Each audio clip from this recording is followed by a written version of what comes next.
candidate forum for Cudahy Mayor. Thank you very much to our sponsor, Safe Haven Teen Center.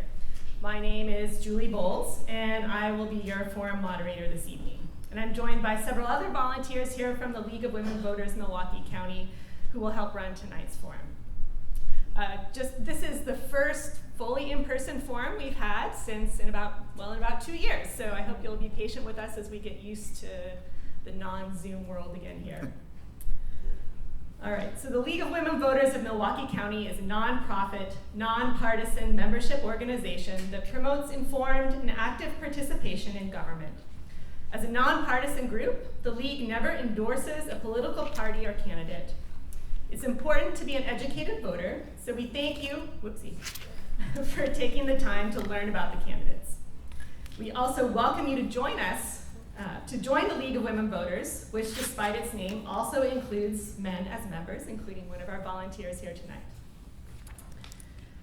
Some questions for this candidate forum event were submitted prior to the forum by voters in the Cudahy community. Others are being gathered from you all here in the audience. If you have a question, if you haven't already, please write it on the cards that are being distributed and pass it to one of our volunteers. Questions cannot be directed to just one candidate. Every question will go to all candidates, and we will focus on questions pertinent to the elected office. We will likely have too many questions to present in the time allotted for the forum. Where possible, we've tried to combine questions so we can cover as many topics as possible.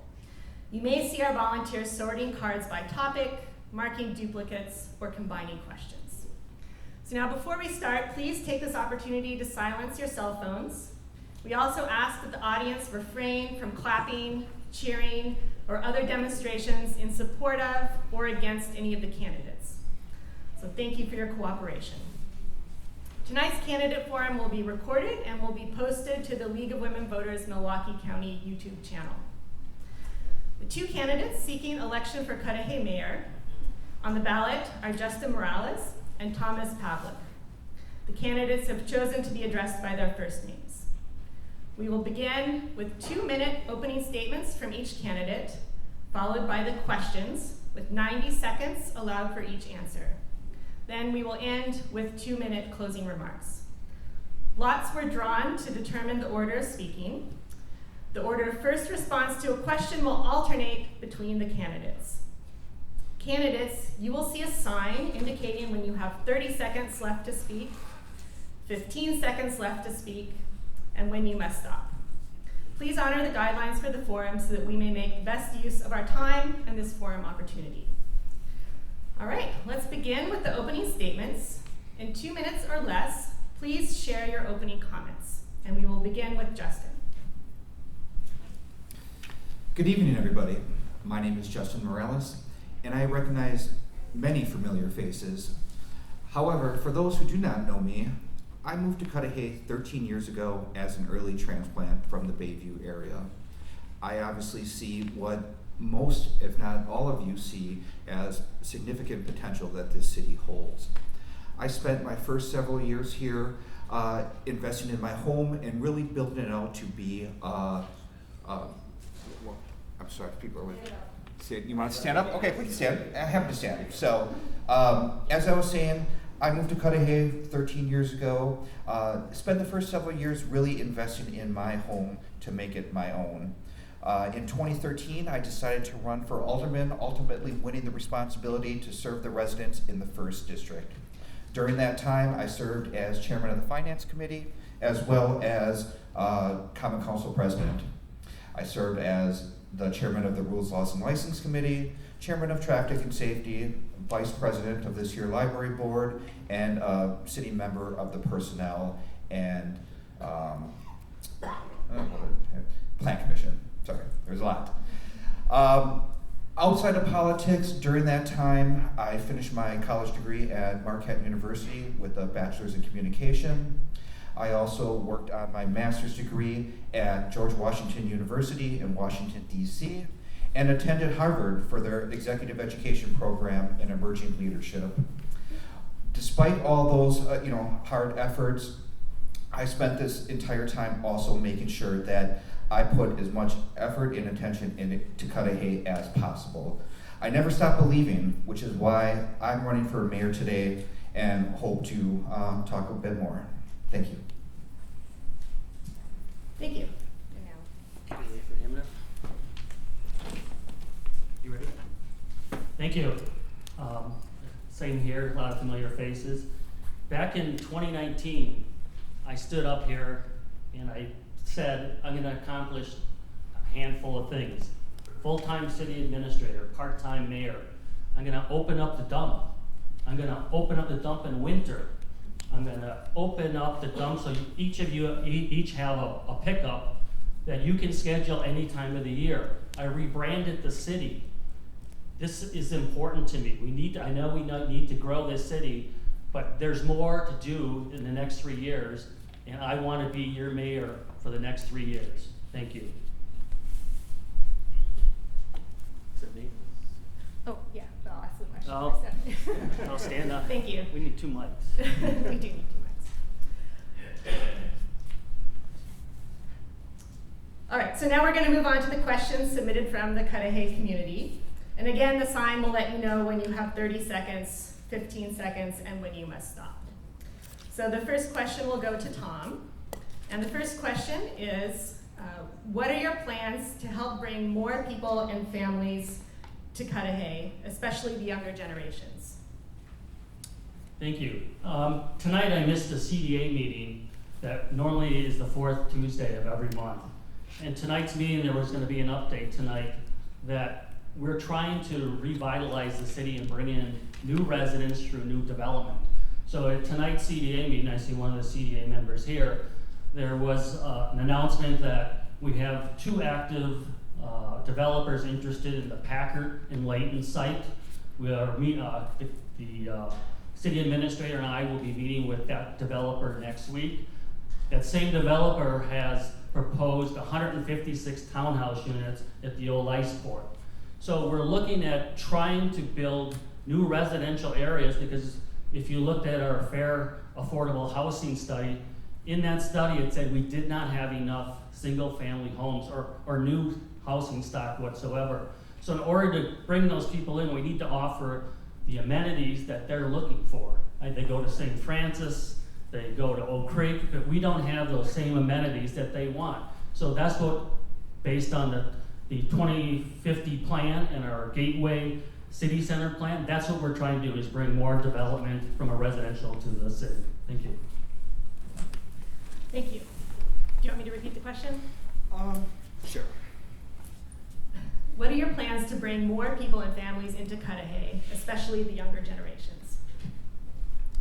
Well, I can speak to the fact that I am part of that younger generation. I'm not young anymore, but I do represent a demographic that the city has been actively trying to engage and bring to this city. And one of the most important things that I hear from my peers when they consider Cudahy is the old anecdotes that we all know, the negative connotations, the city's filled with bars, lack of businesses, too many storage spaces. What we need to do, in addition to focusing our attention on not just developers, we need to actively market ourselves and all the positive incentives that the city offers. Great lake space access, great access to downtown. We have some thriving small local businesses, excellent restaurants. We need to sell ourselves as Cudahy as something unique, something special, and ultimately, if we build it, they will come.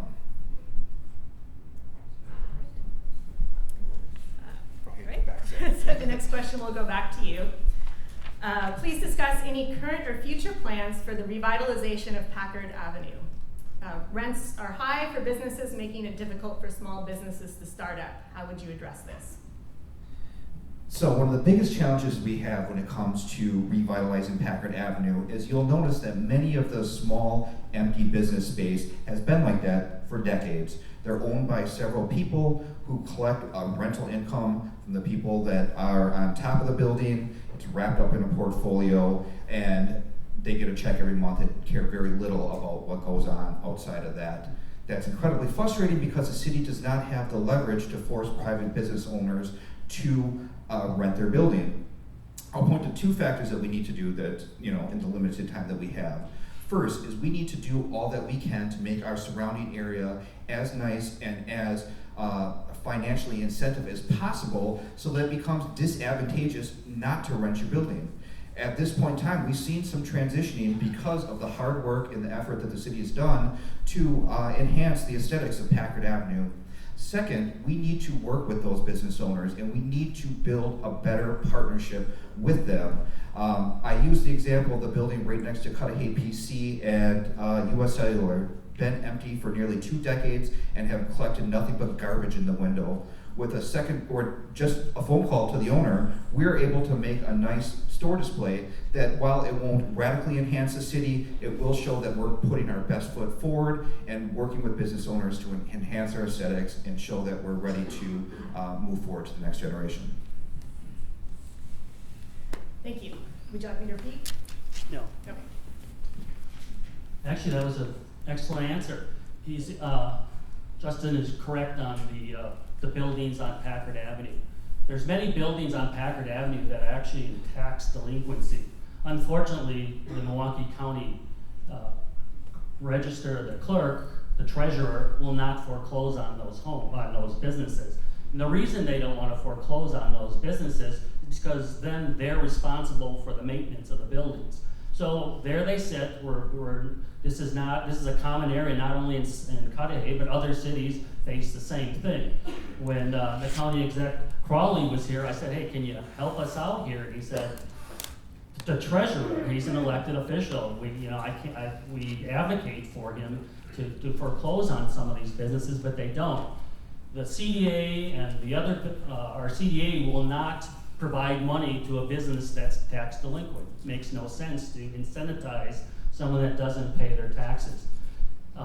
There are buildings, I think you saw Creative Craving. I know there's some businesses that are in litigation on trying to sell the place. But Packard Avenue downtown, and then we go down, we're looking at the Kmart. Packard Plaza is a little more work, but at some point we'll get there, but that's on the comprehensive plan. Thank you. Thank you.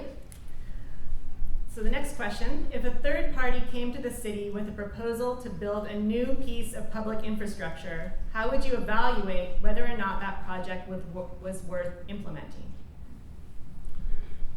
Well, a lot of times I'm just not the only decision maker. We bring them in, we understand what the economic impact is on the city. Does it bring jobs? Does it bring residents? Is it a destination? What will that public entity bring to the city? Then it goes through a period of looking at what the economics look like. It goes through planning commission. Is the zoning correct? It goes, you go public hearing. There's all kinds of steps it goes through to get to a point where we accept that. And depending on what the institution or what was going to be built there, it's really hard to speculate on what if. The more specific we can be, the more I could probably give you a better idea if it's something that would work in the city. Thank you. Sure. If a third party came to the city with a proposal to build a new piece of public infrastructure, how would you evaluate whether or not that project was worth implementing? So I'll start this out with an old adage that lends itself to my philosophy when it comes to development. The best time to plant a tree is 20 years ago. The next best time to do it is today. For the longest time, we have not been focused on setting down roots that will ultimately grow into a flourishing resource that even if it's the next generation that enjoys the shade, we're concerned only about today. While looking at any type of development, I would look at it and evaluate it in a sense of what's not just best for the immediacy, but what will be the best for the future. Because at 38 years old, I plan to live here for many years. I plan to raise a family here, and I want to ensure that we grow and that we continue to thrive as a city, ultimately for generations to come. Thank you. So the next question, if you could change one thing in our zoning code to better benefit our constituents, what would it be and why? Well, zoning codes are a complicated bureaucratic mess, and obviously they exist to protect the residents as much as it does the city. Without going through the individual book, I think the biggest challenge, and one of the things that we hear all the time when it comes to zoning or just general oversight, is the inspection department. We've had a lot of challenges with the inspection department, essentially picking on local homeowners. While we all want clean, nice homes within our neighborhoods, I think that one of the changes we need to look at is all the agreements that we made with the businesses in the past, particularly on Packard Avenue, that have agreed to certain specifications on upkeep for their property, as well as enhanced green space, trees, things of that nature that they agree to in order to get a variance, in order to get an occupancy permit, but then the city has never followed up on those, and they are now incompliant. So when it comes to zoning, I think looking at that way, we can do a lot to make sure that we go after the people who need to fix up their properties and try to work with the people who don't. Thank you. If you could change one thing about the zoning code to better benefit your constituents, what would it be and why? Just drive down Pennsylvania Avenue, get rid of the adult bookstores and the video store. That would be my one thing I get rid of. Probably make it look really good in Cudahy. So that's my one. All right, thank you. Next question. What is the thing that you are most interested and least interested in taking on as mayor? Two things. Okay. The most interested is the new development. We've laid a lot of groundwork over the last 3 years to do the gateway plan, to integrate that with the comprehensive plan. And now we're actively marketing the CDA lots you see over at the Iceport and between the North Shore Bank and Angelic Bakery. There's actually an agreement for that parcel between North Shore and Angelic Bakery and behind Walgreens for a medical building. So we now have a developer that's their primary marketing, is to try to bring a medical type of clinic or building to that site. And if we come up with another developer comes forward with a different, that's not medical related, then we can say, well, you move out, we can bring another developer in. So now it's basically execution time. We got the plan, it's time to execute. And we've sent letters out to probably 100 developers around in Wisconsin, in Chicago, and tried to bring them and say, hey, we got some land for sale, or for free possibly. And that's what we need to do, is start actively marketing that and start generating some tax base that helps the city grow. Thanks. So what is the one thing you are most interested in and the one thing you are least interested in taking on as mayor? All right, well, as a communication professional, as well as someone who works extensively in political management, one of the things I'm most excited about is working with all of you, all the potential new residents, to really take and move our city forward. It is something that I'm passionate about. You'll see from my campaign that I'm very aggressive when it comes to highlighting how we can outreach a diverse population. One of the things I'm least excited about taking on is, I don't know if any of you have ever read a Cudahy Town Hall forum here, but it comes with a significant amount of heat. So while it's not my favorite, it comes with the territory, and I look forward to doing it all. Great. Thank you.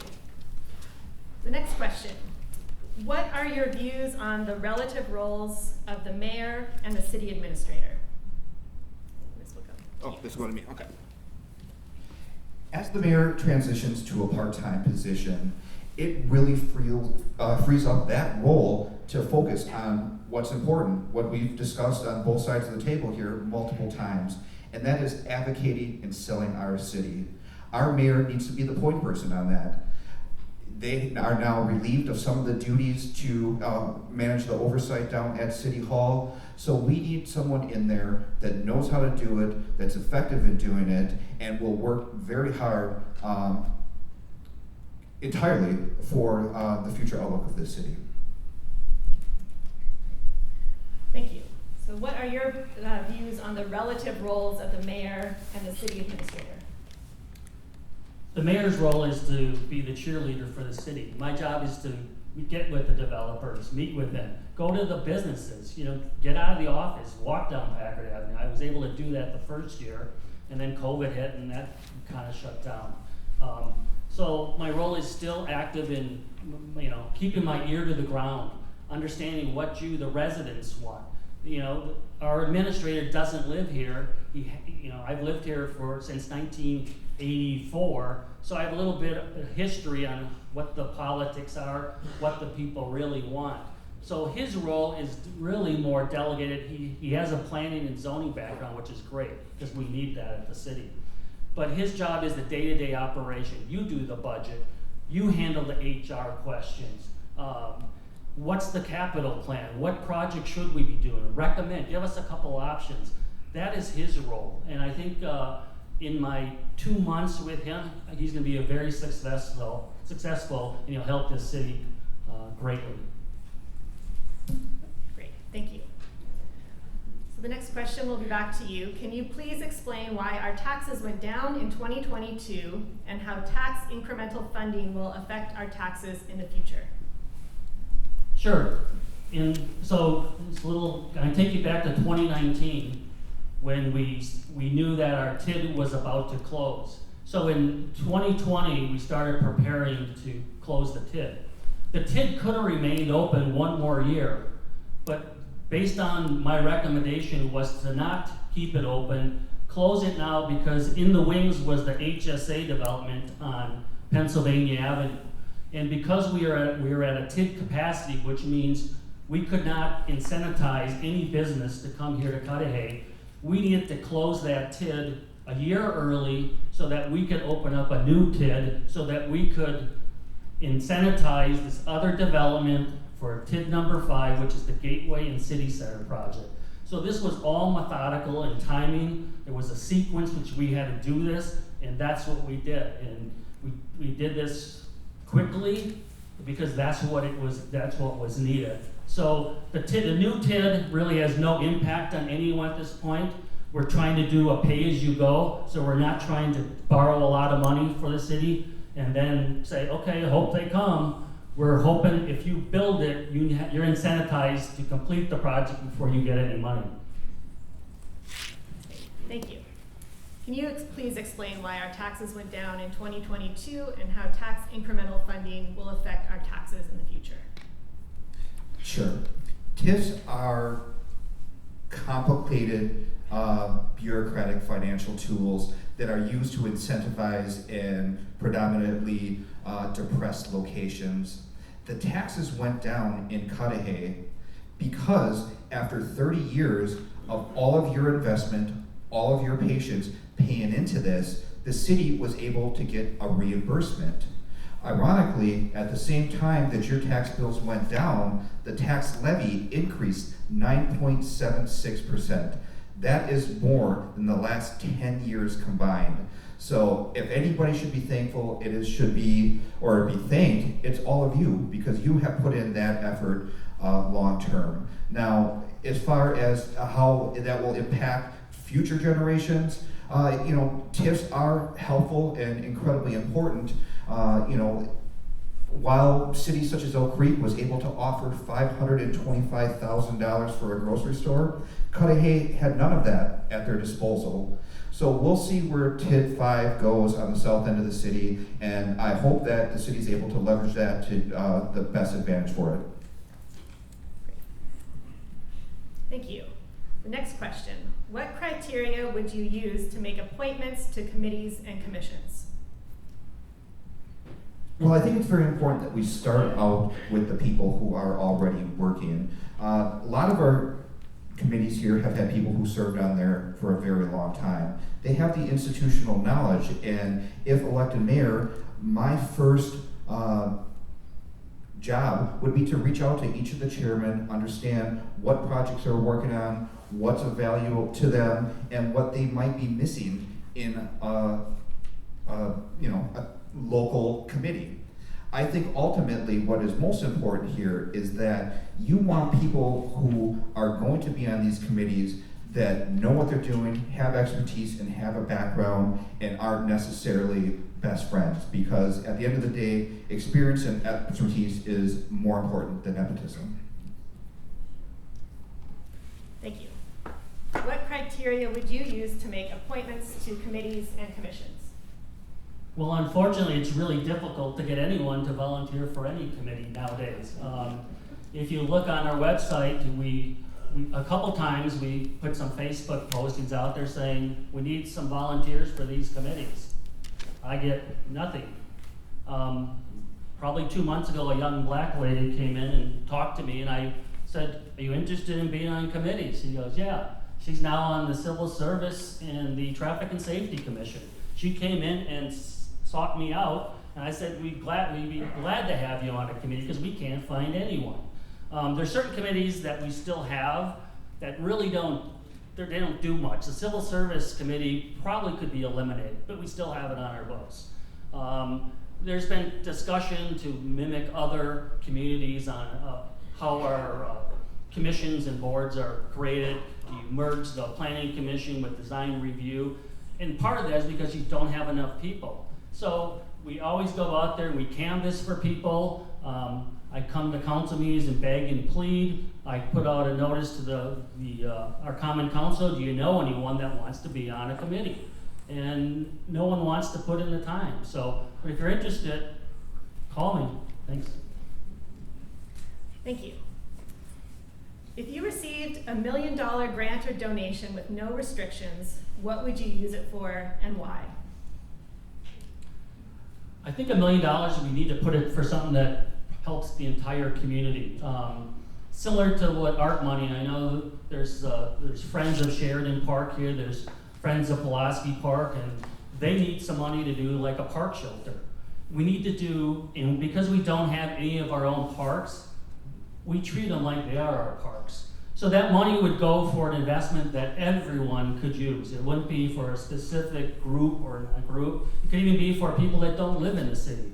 So the $1 million would probably go to some to the parks since the county can't fund them. We use them, let's do it ourselves. And if we needed to put any Project Concern, the Historical Society, these are groups that are having a difficult time surviving.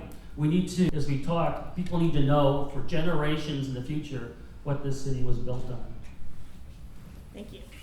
If you received $1 million grant or donation with no restrictions, what would you use it for and why? Well, the very first thing that I would do is that I would not reject the opportunity to receive $1 million in potential grant money, which the city has done in the past. However, with that money in hand, I think what the city desperately needs is to enhance our neighborhood associations. We have none. If you look to our neighbors in Bayview, Walker's Point, Wauwatosa, they have thriving local organizations that are working very hard to carry on their pride and energy into their local communities. We need to be partners with groups like that. Invested citizens like yourself who come out on a weeknight in rain and cold to be involved in local civic matters. We should, if we have the access to additional funds, partner with people like that, ensure that we give them the resources they need, because one mayor, one council, one city staff is not going to be able to do everything for you. We need you, and we need to be partners, and with money, I think we could go a long way with that. Thank you. As mayor of a small city, it's important to have good relationships with federal, state, and county representatives. How have you or how will you cultivate relationships to advocate for Cudahy? Well, for those of you who recognize me, particularly locally here, it's because you have seen me at every Block Watch meeting, you've seen me at every local civic affair. I like to get out there and I like to meet people. However, professionally, I work extensively at the county, local, and state government, even federal government at times. So I have a strong relationship with our elected officials at all levels. I feel comfortable enough that I can reach out and call them, and they call me. I know I was texting Representative Sinicki, I believe is here. Oh, there she is. So I think we should all give her a round of applause. I don't know if you know, with the new redistricting, after decades of representing Cudahy, we will have a new state representative next year. So Jesse Rodriguez in the 21st will now be taking over Cudahy for Representative Sinicki. Thank you. As mayor of a small city, it's important to have good relationships with federal, state, and county representatives. How have you or will you cultivate relationships to advocate for Cudahy? Most of my relationships are with the Milwaukee County, and a lot of that's because of the dilapidated housing we have in Cudahy, trying to work with Milwaukee County and HUD to enhance or to be able to foreclose on some of these homes. A good example is the home across from the middle school that's been abandoned for a couple of years.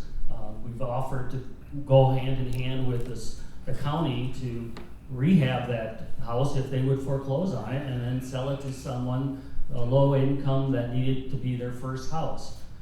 Obviously that hasn't happened. Probably a month ago we've been working with Milwaukee County on the Kmart site. They have a project that they're looking at. They're working with a large contractor developer to redevelop the Kmart site. The county is trying to do away with their old senior centers and potentially build new, I would say, centers and some maybe other housing on certain properties.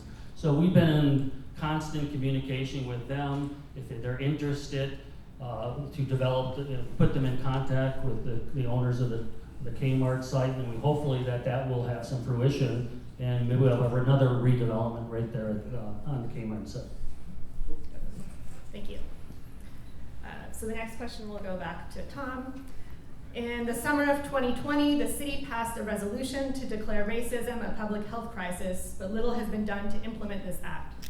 Please discuss your thoughts and specific plans for addressing racial equity in our community. So, I'm working in the ICC. I've been through the Jesse Jackson training that the county had offered. We met with Jeff Roman from Milwaukee County. He came in and met with the staff. We talked about inclusion and racism and that, and he's one of our, he's a tool that we can call. We've checked all our policies to make sure that we were in compliance, that we weren't doing anything that discriminated against anyone. We made some changes based on the whole, all the riots, and we equipped our police officers with body cam cameras so that we had more transparency. So that's what we've done, and there's other things that we've been doing. So, and we have the Cudahy, the Cudahy Care for Cudahy in the Health Department, which is a collaborative, open to all municipalities, all groups, and that meets like once a month. Thank you. In the summer of 2020, the city passed a resolution to declare racism a public health crisis, but little has been done to implement this act. Please discuss your thoughts and specific plans for addressing racial equity in our community. So as most of you know, our city demographics are shifting. We now have a Hispanic population that ranges from 12 to 15%. We have a Black population that is around 5%. At the high school today, 27 different languages are spoken. It is critically important that we see the world through the eyes of people who don't look exactly like us, which is why this resolution was initially passed in 2020. We have a staff of over 160 employees with almost no people of color. Now, that is not because we have necessary bias or an inherent bias, but it's because we need to look and reevaluate our processes to make sure that everybody is represented, both at the city staffing level and for those who live here in the community. This resolution has not progressed because it has been actively blocked. We are supposed to have a diversity and inclusion committee here of people who are able to offer references and guidance and suggestions because they see the world entirely differently. And despite this being law, it has not moved forward. And that is because it has never been put on an agenda despite multiple requests for that.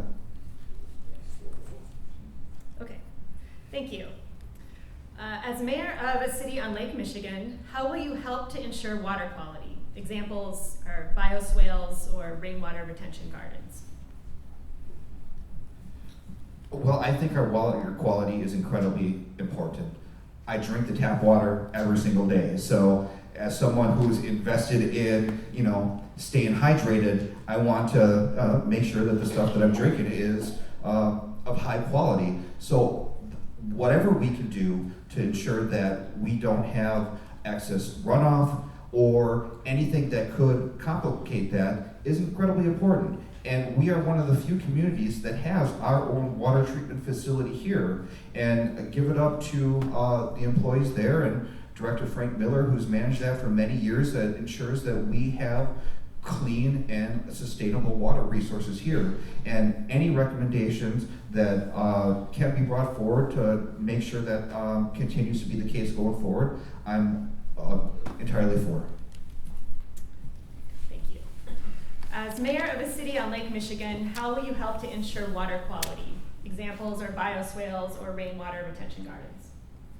Okay, part of being a member of MMSD, we're required to have the quality of our water be at a certain level. So what we've done over the years is MMSD offered a program to hook up some pumps to storm sewers so that the clear water was not entering our sanitary sewers, which then flows to Jones Island and then possibly overflows, which basically creates the dirty water. In addition, we need to make sure that we have a sanitary sewer fund. We got to make sure we're maintaining our sanitary sewers so that they don't have leakage. So clear water isn't getting into the sanitary sewers. We have every new development has requirements for storm runoff, and it has to be clear. So it goes to the end of the line at some point. The DNR and MMSD tested. It has to be at a certain level. So every project we do deals with stormwater and sanitary sewer, and we're always putting money into that to make sure that we're not polluting the clean water. Great. Thank you. Do you have any specific plans to attract a new grocery store to Cudahy, specifically perhaps a Sendix type store? So since 2019, the economic development consultant we had reached out to Festival Foods, Kroger we tried again, Meyer, Cubs, a couple grocery stores in the Chicago area. None of them are interested. They just don't make any money here. We got too close. We got the Pick and Save in St. Francis, and we have the Walmart right on the border. And then with the delivery service of grocery stores, it's, the goal is to let's build some density and let's see if that changes the dynamics. Where if we have more population, will that create a better demand? I don't think you're gonna, the two spots that you could potentially have a grocery store are the old Pick and Save, the Kmart, and the Packard Plaza. But they're just not interested. I mean, they don't make money. It's a low margin business, and I'm not gonna stand up here and promise you that Tom Pavlik's gonna bring a grocery store to Cudahy, because I'd be lying to you. Thank you. Do you have any specific plans to try to attract a new grocery store to Cudahy? Well, as we all know, we're bookend by Walmart and Pick and Save here in Cudahy. So we have two ways of looking at this. One, we could launch a Viking-style raid on St. Francis and claim back 1,000 feet of their property and claim it as our own for Cudahy.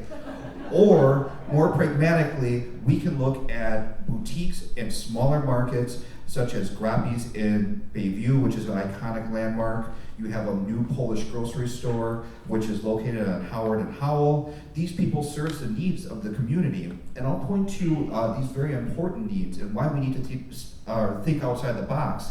I have an office located right next to Landmark Credit Union. I have a number of the senior housing women have stopped over to visit me because they are immobile. They can't walk anywhere, and in order to catch a ride, it is $4 there and $4 back. I agree, we need to enhance our density to attract any of these businesses, but we need to think in the immediacy to make sure their needs are met, whether it's the city offering a rideshare program through the health department and funding that at a minimal level. I would rather make sure that they get what they need than essentially giving $500,000 to a for-profit grocery store in the immediate future. That said, if we can get one, I will never be opposed to it. Thank you. How are you going to address the potholes in the alleys? I think this goes back to the old adage that I said before, and this comes from the place of the heart, or with a person who used to drive a import vehicle that literally snapped an axle right in front of my garage on a pothole.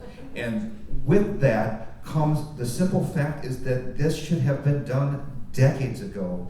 We are now so far behind that in order to fix our alleys, we can't hot patch them anymore because the first rainstorm will wash them all out. It is ultimately going to come to complete rebuilds, which means special assessments on your tax bill. It's really tough to special assess. Having been an alderman that had to special assess homes all down Packard Avenue, but throughout that project, what you have found is yet you had sewers 100 years old, still made out of wood. I mean, it's crazy to think of that we live in a city that has gone from wooden sewers to still having wooden sewers 100 years later. We need to focus on our infrastructure now and invest in that, because if we keep kicking the can down the road, inevitably that future will come and we'll be that much further behind. Great, thank you. How are you going to address the potholes in the alleys? So first of all, I've gotten some calls this year that we've actually patched some alleys that hadn't been patched in 4 years. So people were calling me and saying, "What did you do?" And I said, "I don't know. The DPW, there were some changes in the hierarchy in the DPW, and since then, people changed things. I empowered the people that were there, and they had the alleys patched. The sewer infrastructure is old. I mean, every time we do a special assessment, we need to do a borrow. So it's a balancing act of how much money can we borrow, how much infrastructure can we do. In some cases, so this year you're going to see alleys on the east side of Packard here, probably from Layton till Holmes will be replaced, and those will be special assessments. But what you'll find is there were never any storm sewers under those alleys. So any water that got under them just basically buckled them. So they were an old design, they weren't designed correctly, and it's a balancing act. It will take a long time to fix all the infrastructure in Cudahy, because you can't do it all at once, because we'll hit our borrowing capacity, and guess what? Your taxes will be sky high, and you'll be in here complaining. Thank you. And just a reminder to the audience to please not clap or speak out. So the next question, oops, sorry, need glasses. What is your stand on adding positions to City Hall employees? Particularly, how could that be justified when taxes paid on homes are increasing? Well, actually, the taxes on homes weren't increasing this year because of the adding all the other, the value of the TID debt closure actually lowered the taxes. So we've added some people. We're adding a part-time communication specialist, because I think we all know collaboration. We basically, everyone does their own, but then it doesn't get done. So we're having someone focused on the website, the newsletter, social media. So the other area where we added an employee was the fire department. They run at 30 employees. We're trying to become a paramedic fire department. So we added one extra employee that will be paid out of the ambulance fund. And the goal is to get everyone trained to be paramedics. So we, one, deliver a better service. Two, we bring in more income because we get more money when we have a paramedic service. And eventually, through attrition, if we lose someone through retirement, we can reconsider if we still need the 31 employees or we go back to 30. But that's, I guess, a strategy to ramp up things that we normally wouldn't be able to do. Nowhere else have we really added any other new employees. Thank you. So what is your stand on adding positions to City Hall employees? So if you take a look at what the city does, it is ultimately a service industry. We cannot provide that service without employees. Otherwise, we'll end up like the Walmart with nothing but self-checkouts at the end of the road here. And I think most of us here can agree that's not the best way to go about it. So while I don't want to inflate the budget with additional employees, in fact, as a member of the council that went through 8 very tough budgets where we always had to look at employees, employee compensation, and how we will manage the ups and downs that come with making sure we have enough people to provide your service, I think we need to focus on ensuring that the employees that we do have are the best at their job, that they're given the resources that they need so that you are able to get the resources that you deserve. Thank you. So I think we have about time for one more question. Will you be filing a campaign finance report after all the signs and mailings? Of course, it's the law. I've already filed a campaign finance report, and I'm actually quite proud of that because when you're out there running for political office, it's very difficult. And it's humbling the amount of people who come out and lend their support to you. I couldn't do this without the help of my family and friends who have committed their time, energy, and hard-earned money to give to my campaign. And with that, we have been able to run a very successful campaign. In fact, you see it in some of the stuff that is going on at City Hall. I have been promoting for communication upgrades since December, and they are now coming to fruition weeks before the election. Ultimately, I think that win or lose this election, we have made whoever the next mayor is better at their job through this process. And I'm excited to post my next one. Thank you. Will you be filing a campaign finance report? Yes, we're required to. So I think the next one's due on the 28th, next Monday. And I'm happy proud that all my contributors except one are from either a resident of Cudahy or a business in Cudahy. One friend in Denver sent me $25, and that will be on my campaign report. But so I didn't even get it. So you'll see that. Everyone get to see who did it, which businesses, which people in this room may have helped me. I appreciate it. Thank you. Okay, we have time for one more, actually. So what do you think are the options for larger recycling containers? Wow. A lot of the containers are really, it's based on the truck, and they're all designed to fit the trucks. So it was kind of funny, I was out on Sunday and someone asked me, why do I have such a small recycling container? And what our issue is that part of the city, they didn't make it where they upgraded to the larger recycling that was the same size as the garbage can. Now the garbage and the recycling are identical as far as size. One has a blue top, one has a black. So they said, oh, that's why, because they wanted a bigger recycling cart and a smaller garbage cart. So it's what the equipment can handle. I know there's a lot of recyclables. Everyone's got Amazon boxes. I'm guessing that's probably one of our biggest challenges at the city dump is cardboard now. It's not garbage, it's cardboard. So we're looking at possibly buying or leasing a compactor so that we don't have to make as many trips to drop off the cardboard. Thank you. What do you think are the options for larger recycling containers?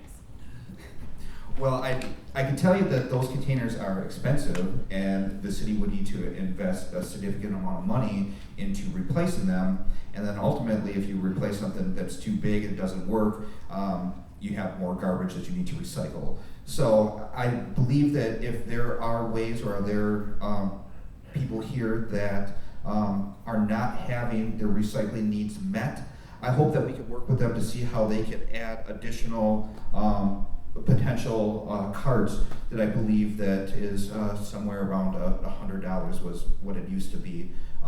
So if you find yourself using a lot of recycling, that could potentially be an option. All right, thank you. So we got through almost all of the questions, so thank you to everybody for submitting those. And I think we covered most of the themes that came up. So now we'll have 2 minutes for each candidate to make closing remarks. And we'll start with Justin. No, Me? No? he started.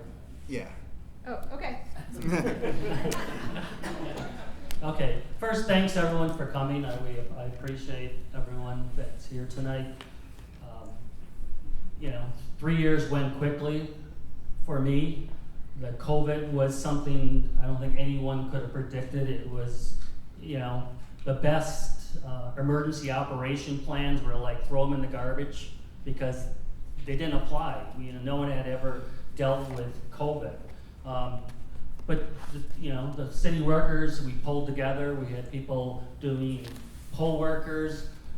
We were helping in the health department. We stood up the Kmart for the South Shore Clinic, which was, I know we have an empty box there, but we were the only one with an empty box that could implement a COVID vaccination center. And we did that for Oak Creek, St. Francis, and South Milwaukee. And I'll tell you, those mayors appreciated it. And they came when we opened that up to see how well they were done. We had that thing up in record time. So if there's anything that the city of Cudahy has proven is that you want to stand up a vaccination clinic or a testing, we can do it. Come to us, we'll do it. We'll show you how it's done. There was no book, there was no manual, and we did it. Now, part of what you see is, I'm not a talker, I'm a doer. I said I was going to do something, I did it. I'm impatient. There are other things to do, but I'm pretty methodical. I got to plan it, do it, right? So we handled all the IT infrastructure upgrades. We did the CDA, we got that to where we want. There's some changes in the public works. Right, inspection is the next one. Casey, the administrator, and I are on that. Communication is one, too, that we need to improve on. But we're getting there, and I want to see it through. So I want your support on April 5th. Thank you. Thank you, everyone. I do also want to send my sincere appreciation for you coming out. I know this was a very fast turnaround, and the place is packed, which shows that there are people who are actively engaged and concerned in the future of this city. Now, when it comes to forums such as this, it doesn't always lend itself to enough time to fully go in depth to a lot of the things that are not only important to us up here talking, but to you. So I want to invite you all to stop by or reach out to me anytime. I know probably most of you are sick of hearing from me by now, but you only got about 2 weeks left of that. So with that though, however, I want to make it emphatically clear that I am running for mayor today, not to run against someone, but for something. I spoke earlier about how I love my house, I love my community, and I want to live here for as long as the good Lord will let me. And with that, I need to put my money where my mouth is and work hard to ensure that this city grows and attracts a new generation, as well as use all my experience as an alderman and communication specialist to represent many of the legacy residents that I see here, that I have known now for 10 years, that have come to the Black Watch meetings. I'll point out Tom, he was waiting outside the door before this place even opened up. He obviously cares very much about this city, despite we being on opposite ends of many things. So, again, I want to thank you, and if you have any questions, I am as accessible can be. Please reach out to me. I'm happy to talk. Thank you. So this concludes the candidate forum for Cudahy Mayor. On behalf of the Safe Haven Teen Center and the League of Women Voters of Milwaukee County, thank you to the community for your questions, and thank you to both of our candidates for participating in the forum and running for a position on the for Cudahy Mayor. Thank you to each of you, Justin Morales and Thomas Pavlik. A recording of tonight's forum will be posted to the League of Women Voters Milwaukee County YouTube channel and on vote411.org, and that's vote the numbers 411.org. As a reminder, the election will be held April 5th. Information on voting and elections can be found at vote411.org, the League of Women Voters Milwaukee County website, and at myvote.wi.gov. Please visit the vote411.org website to view your sample ballot, information on your candidates, and a detailed question and answer section. Polls are open April 5th from 7 a.m. to 8 p.m., and with proper documentation, you may still register when you go to vote. Voting district boundaries have changed, so please visit myvote.wi.gov to verify your polling location. You may cast an in-person absentee ballot at the city clerk's office from 7:30 a.m. to 4:30 p.m. Monday through Friday until April 1st. The League of Women Voters reminds you that our democracy depends on citizen involvement. I trust that you all intend to vote in the election on April 5th, and I hope that you will increase voter turnout by encouraging your friends to vote as well. Thank you very much to all of you for coming. This is a great audience. Thank you.